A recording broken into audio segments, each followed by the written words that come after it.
एक साल से भी ऊपर से कांग्रेस पार्टी लगातार अग्निपथ योजना के खिलाफ आवाज उठाती आई है। हमारे नेता राहुल गांधी, हमारे अध्यक्ष मल्लिकार्जुन खड़गे साहब और हमारे तमाम नेता इस मुद्दे को बड़ी जोर शोर से उठाते आए हैं और नौजवानों के साथ खड़े हुए आपको दिखाई दे रहे हैं। पूरी भारत जोड़ो न्याय यात्रा, जो न्याय के स्तंभ हैं उनमें से युवा न्याय बहुत महत्वपूर्ण स्तंभ है और उसी कड़ी में राहुल गांधी जी ने अग्निवीर योजना, अग्निपथ योजना के खिलाफ बढ़ चढ़कर बात की। हमारा एक पूरा आंदोलन चल रहा है। जंतर मंतर पे जो बच्चे बैठे हैं, प्रधानमंत्री से तो वो नहीं मिल पाए, लेकिन राहुल जी से वो मिले। उन्होंने अपनी व्यथा उनके सामने व्यक्त की और उनके दर्द को समझते हुए इस मुद्दे को हमने उठाने का निर्णय लिया। आगे इस प्रेस वार्ता की कड़ी में हमारे वरिष्ठ सहयोगी श्री सचिन पायलट जी, श्री दीपेंद्र हुड्डा जी आपको इस दिशा में हमने और क्या कदम उठाए हैं उस पर चर्चा करेंगे।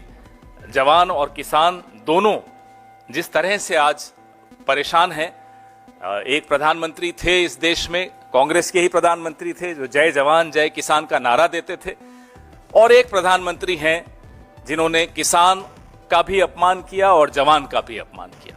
मैं श्री सचिन पायलट जी से पहले आग्रह करूंगा कि वो अपने विचार आपके सामने रखें। बहुत बहुत शुक्रिया।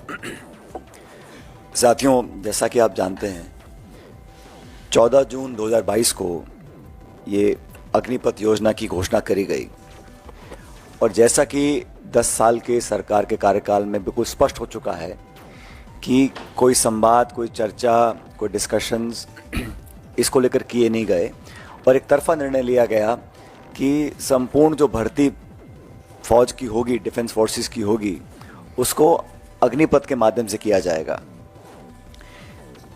कहा यह गया कि सेना की जो औसत आयु है वो ज़्यादा हो रही है, उसको कम करना है। कहा यह गया कि हम लोगों को अपनी डिफेंस फोर्सेस को मॉडर्नाइज करना है। लेकिन मोटे तौर पर देखने में आया है कि ये जो योजना का क्रियान्वयन किया गया, ये मूलतः पैसा बचाने के लिए किया गया। डिफेंस एक्सपेंडिचर हमारा बढ़ रहा है और कहा जाता है कि अब कल ये परसों कहा गया कि हम डिफेंस एक्सपोर्ट से बहुत पैसा कमा रहे हैं। ये भी कहा गया कि हम आत्मनिर्भर हो रहे हैं, हम इंडिजिनस मैन्युफैक्चरिंग कर रहे हैं। अगर हमारे डिफेंस डिपार्टमेंट को इतनी आमदनी हो रही है और हम लोग इतने सक्षम हो रहे हैं, तो सबसे ज़्यादा महत्वपूर्ण ये होगा कि हमारे जो शौर्यवीर सैनिक हैं उनके जीवन के लिए, उनकी भर्ती के लिए, उनकी नौकरी, पेंशन, परिवार की सुख सुविधाओं के लिए हम लोग संसाधन को जाहिर करें। ये अग्निवीर जो बनने जा रहे हैं, इसका विरोध करने के लिए कांग्रेस पार्टी ने, जब ये योजना लॉन्च हुई उसी समय से हम लोगों ने विरोध किया था, क्योंकि हमें लगा कि ये 4 साल की नौकरी देने के बाद सिर्फ 25% लोगों को स्थायी रूप से फौज में भर्ती किया जाएगा और बाकी 75% लोगों को रिलीज कर दिया जाएगा। अभी कहा जा रहा था कि 10% की पैरामिलिट्री जो है आर्म्ड फोर्सेस CAPF हैं, उसमें उनके लिए आरक्षण दिया गया है। लेकिन जो एक्स सर्विसेजमैन के लिए जो ऑलरेडी रिजर्वेशन है, उसमें सिर्फ 2.49% सरकारी पद भरे गए हैं। जो पूर्व सैनिकों के लिए पद आरक्षित हैं अब तक, उसमें सिर्फ 2.49% पद भरे गए हैं। फिर कहा गया कि अलग अलग स्टेट गवर्नमेंट्स अनाउंस करेंगी कि जो 75% अग्निवीरों को हम छोड़ देंगे वो कहाँ अब्जॉर्ब होंगे। एक आध राज्य ने किया है, बाकी राज्यों ने किया नहीं। बेसिकली जो लोग 4 साल की नौकरी के बाद एक कम उम्र में रिटायर हो जाएंगे, उनके भविष्य का कुछ पता नहीं, उनको पेंशन भी नहीं मिलेगी, उनको ग्रेच्युटी जो 11 लाख रुपए की दी जा रही है उसका भी जो आधा पैसा है उनकी तनख्वाह से कट रहा है। तो कहीं ना कहीं ये कॉस्ट कटिंग के चक्कर में हम लोग अपनी सेना की भर्ती की जो प्रक्रिया है उससे खिलवाड़ कर रहे हैं।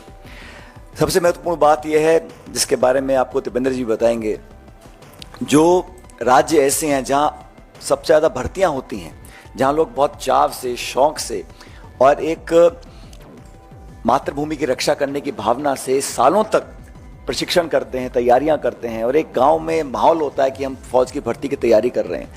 ऐसे लगभग 2.25 लाख लोग हैं जिनको आपने भर्ती दी लेकिन ज्वाइन नहीं कराया।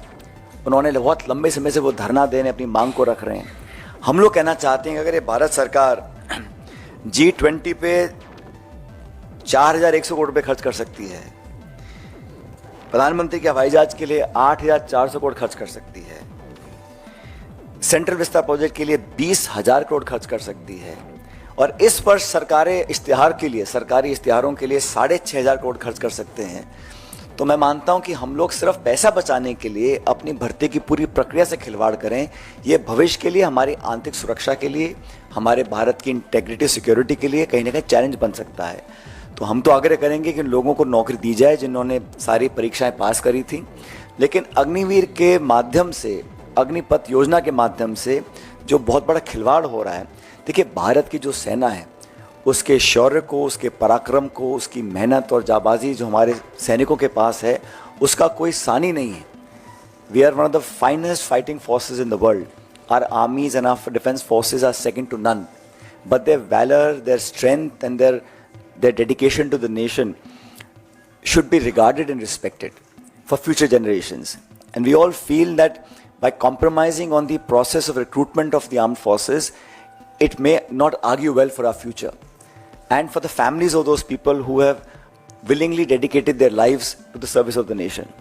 तो मुझे लगता है कि ये सरकार ने बहुत जल्दबाजी में किया है, हम लोग इसका विरोध करते हैं। और अभी जो राष्ट्रीय अध्यक्ष खड़गे जी हैं, मल्लिकार्जुन खड़गे साहब, उन्होंने राष्ट्रपति जी को चिट्ठी लिखी है जिसके बारे में आपको अभी बताया जाएगा।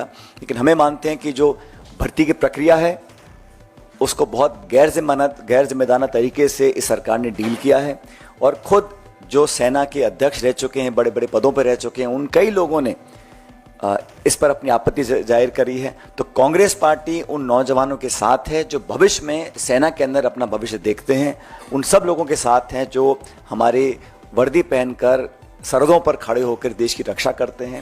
लेकिन भारत सरकार को इस प्रकार की स्कीम नहीं लानी चाहिए थी, हम इसके विरोध में हैं। और सबसे पहले हमारी मांग ये रहेगी कि जिन लगभग 2.25 लाख लोग ऐसे हैं जिन्होंने सारी परीक्षाएं पास करी थी, उनको सरकार ने अभी तक ज्वाइन नहीं कराया है।